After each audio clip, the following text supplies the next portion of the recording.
Morning, Trainiacs. We're going to do something, again, a little bit fun today. We're out here doing some testing on some different equipment to give you an idea of where your money is best spent.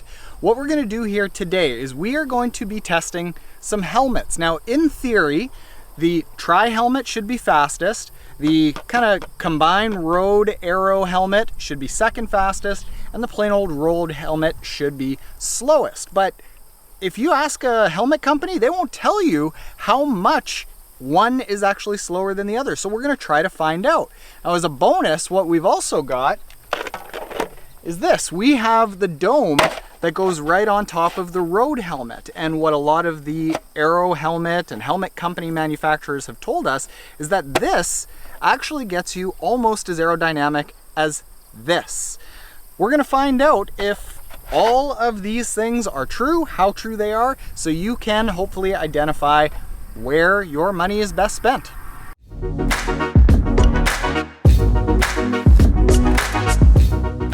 So here's how this is going to work. I'm going to do two different effort levels with each of the helmets. I'm going to do 150 watts with this helmet and then 210 watts with this helmet. That's going to give you an indication of kind of a range of at what point is there a crossover between cost and benefit. And I'm going to do that with each of the helmets. I'm going to go out 3.5 minutes, turn around, come back 3.5 minutes, turn around. So this road that we're on has a really nice curve to it. So we get some side wind, some headwind, some tailwind. We also get a turn in there so that we're kind of accounting for a lot of the things that are going to happen over the course of an extended period. Low watts, high watts, all different helmets. Let's go.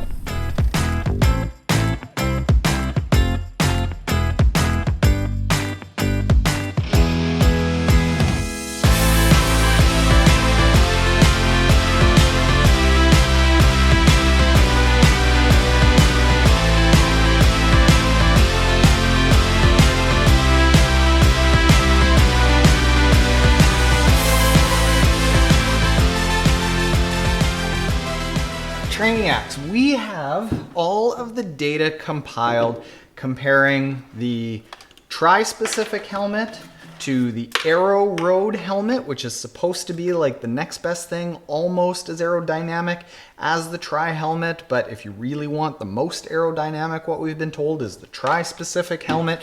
And then there's the road helmet, which has been claimed to be like, well, this is just for road riding. It's not really going to be very fast. But if you want to be fast, you can put a rain cover on it, which is going to be fairly fast.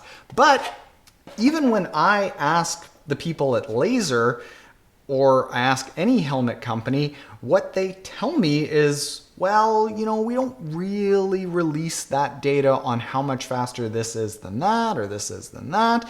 And it makes me wonder, like, do we just buy these things because we're told that one is faster than the other? Well, I've got some data and it's kind of surprising about which one is the fastest. All right, so all the data from the Garmin 1030 Plus indicates that we do have some differences between all of the helmets, but it's not necessarily consistent between what the effort levels are. So let's start with the 150 watt test.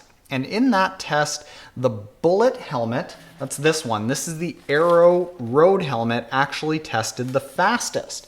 Now it tested at 32.1 kilometers per hour. Over the 7-minute period, it went for 3.76 kilometers. That was the fastest. So here we've got the difference from the fastest, and it was 0%. The road helmet with the cover was the next fastest at 31.7 kilometers per hour. This is right around like the 19-ish, 20-ish kind of miles per hour mark. It rode for 3.71 kilometers, going 1.25% slower. The tri-helmet was actually the next slowest at 31.3 kilometers per hour, going 3.66 kilometers, almost 2.5% slower than the AERO road. And then the road helmet was the slowest at 31.2 kilometers per hour, 2.8% slower. Now, before we get into how much slower this is going to make you on a race, let's then go down to the 210 watts. In that case, the fastest was actually the road helmet with the cover at 36.1 kilometers per hour, 4.23 kilometers, 0% slower than the fastest. But at that point, the tri-helmet was basically tied for the average speed, 36.1 kilometers per hour. However, going just 10 meters shorter at 4.22. This is essentially like a blip of maybe a second difference on hitting the lap button. And then the Bullet was the third fastest, being fairly similar at 35.9 kilometers per hour, 4.2, just slightly slower, about 0.5% slower.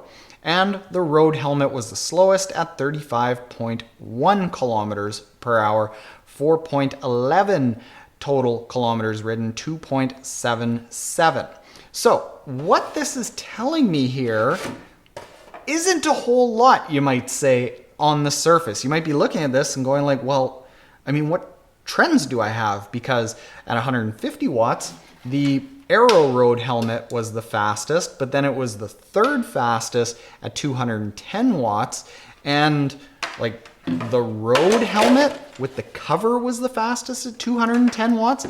And in none of the circumstances, the actual tri-helmet was the fastest.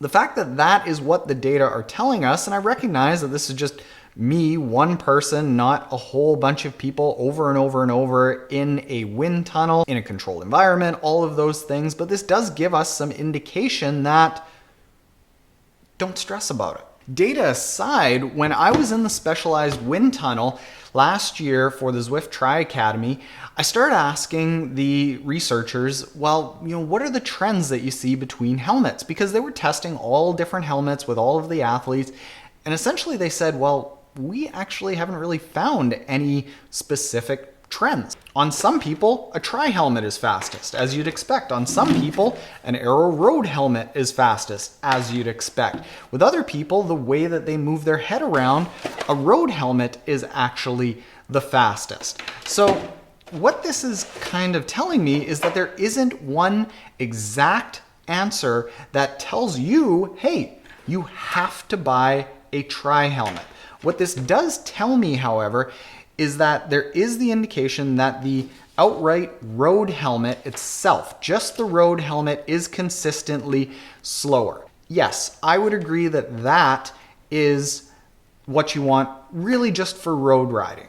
But even at that, if you are just using it for road riding, in that case, I would say get an AERO road helmet, because you can use it for road riding, you can use it for tri-riding. Now, is it certainly going to be the fastest for you for a triathlon? No, but for the vast majority of people who are really looking at just saving a little bit of money and being as fast as they can be without breaking the bank, this is probably going to be the best bang for your buck. Is there any reason to get the super aerodynamic tri-helmet? Maybe.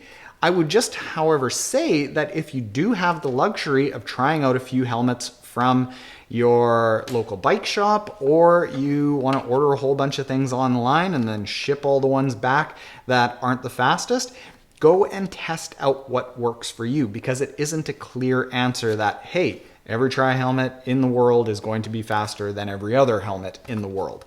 That isn't the case.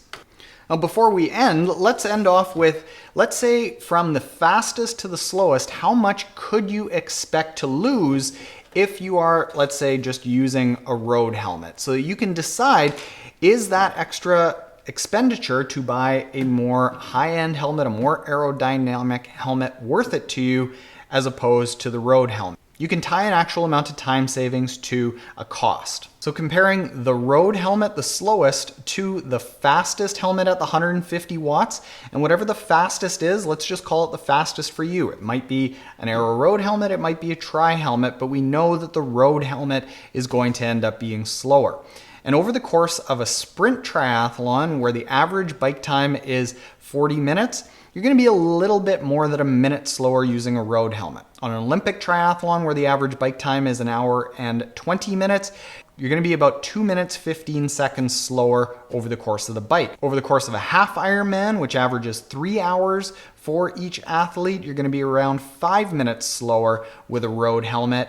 And for an Ironman, where the bike time is average 6 hours, 25 minutes, you're gonna be close to 11 minutes slower with a road helmet.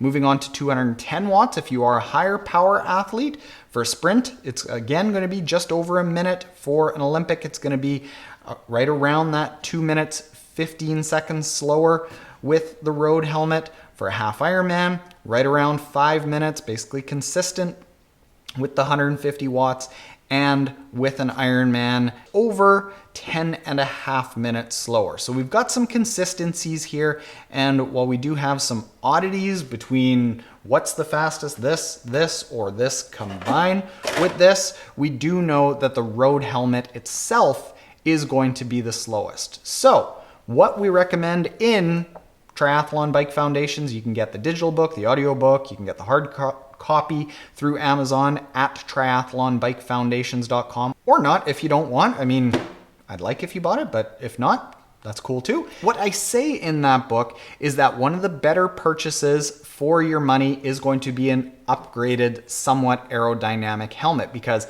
instead of spending $1,000 to $3,000 or $4,000 on a set of wheels to get the same sort of benefits that we see between that and one of these, you still have to buy a helmet, so you might just spend $50 or $150 more on one of these than you would just a normal road helmet, but you're definitely going to be seeing some performance improvements.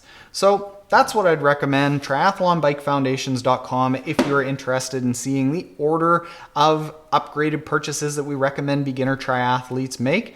And if you aren't already subscribed and you like this kind of stuff, hit the subscribe button below, because there's another test that we shot that same day comparing road bike to tri bike and seeing if that upgrade is worth it too. Later, Trainiacs.